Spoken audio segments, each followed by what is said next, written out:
નમસ્કાર. ચાલો આજે એન્જિનિયરિંગના એક બહુ જ સુંદર અને દમદાર ટૂલ વિશે વાત કરીએ. ઇન્ડક્શન મોટર માટેનો સર્કલ ડાયાગ્રામ. હા, એક સાધારણ ડ્રોઈંગ જે એક મોટી મશીનના બધા જ રહસ્યો ખોલી નાખે છે. ચાલો આની દુનિયામાં જઈએ.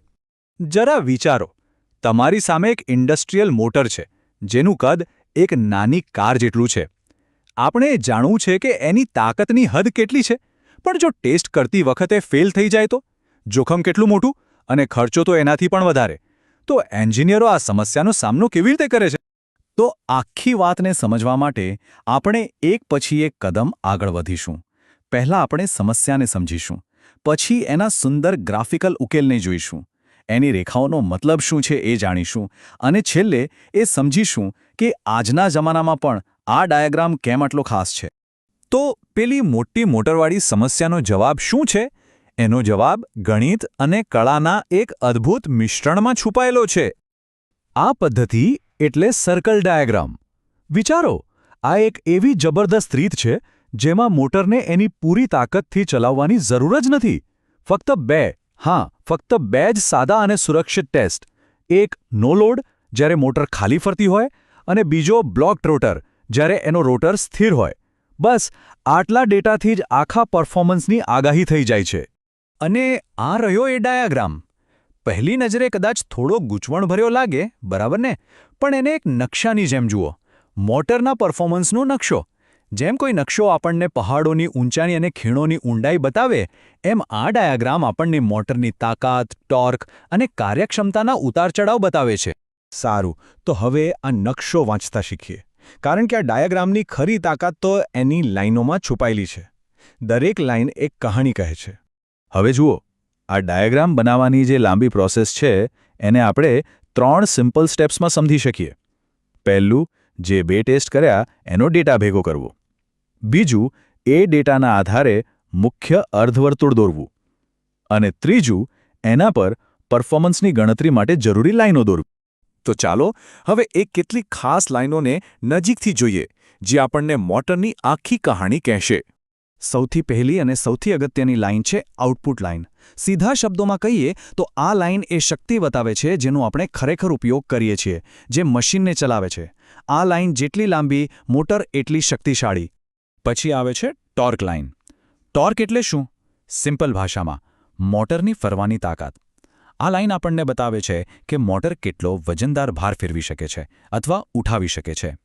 હવે એક મજેદાર વાત. આ ડાયાગ્રામ ખાલી મોટરની તાકાત જ નથી બતાવતો, એની નબળાઈઓ પણ બતાવે છે. આ જે લોસ લાઇન્સ છે એ બતાવે છે કે કેટલી ઊર્જા ગરમી બનીને કે બીજા કોઈ કારણસર વેડફાઈ જાય છે. એન્જિનિયરો માટે આ જાણવું ખૂબ જ જરૂરી છે. સારું, તો હવે આપણી પાસે આખો નકશો તૈયાર છે, પણ આનો ફાયદો શું? હવે આવે છે અસલી મજા. આપણે જોઈશું કે આ ડાયાગ્રામથી ફક્ત એક ફૂટપટ્ટીની મદદથી મોટરની મોટામાં મોટી ક્ષમતાઓ કેવી રીતે શોધી શકાય. તો ચાલો સૌથી પહેલા એ સવાલનો જવાબ શોધીએ જે બધાને જાણવો હોય. આ મોટર મેક્સિમમ કેટલી ઉપયોગી પાવર આપી શકે છે? અને જુઓ, આ કેટલું સહેલું છે. કોઈ મોટી ગણતરી નથી કરવાની. બસ જે આઉટપુટ લાઇન O' છે એને સમાંતર એક લાઇન દોરો જે સર્કલને ખાલી સ્પર્શીને જાય. બસ. હવે એ પોઈન્ટથી નીચે સુધીની જે લંબાઈ છે Mn, એ જ છે મોટરનો maximum output power. Okay, output તો સમજી લીધું. પણ મોટર પોતે વધારેમાં વધારે કેટલી વીજળી વાપરશે એની પણ એક લિમિટ હોય છે ને? ચાલો એ શોધીએ. આ તો એનાથી પણ સહેલું છે. સર્કલનો જે સૌથી ઊંચો પોઈન્ટ છે Y, ત્યાં બસ એક સીધી આડી લાઈન દોરી દો. એ લાઈનની જે લંબાઈ છે y', એ જ છે મેક્સિમમ ઇનપુટ પાવર. કેટલું સરળ! અને હવે છેલ્લો અને સૌથી દમદાર આંકડો, મેક્સિમમ ટોર્ક. એટલે કે એ પોઈન્ટ જ્યાં મોટર પોતાનો બધો જોર લગાવી દે છે, એની ફરવાની મહત્તમ તાકાત.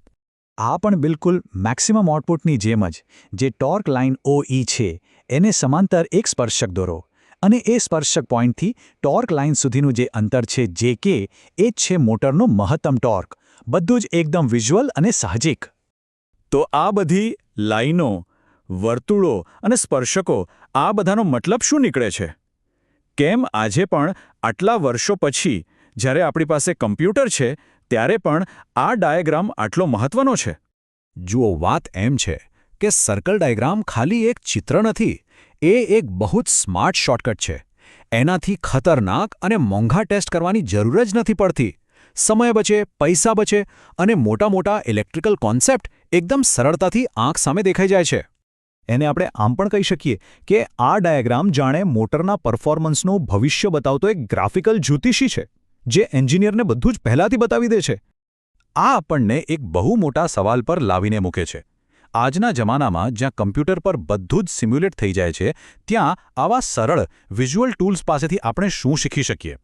કદાચ એ જ કે સૌથી જટિલ સમસ્યાઓના ઉકેલ ક્યારેક સૌથી સરળ અને સુંદર હોય છે. બસ આપણી જોવાની દ્રષ્ટિ સાચી હોવી જોઈએ. આ વિચાર સાથે જ આજની આપણી ચર્ચા અહીં પૂરી કરીએ.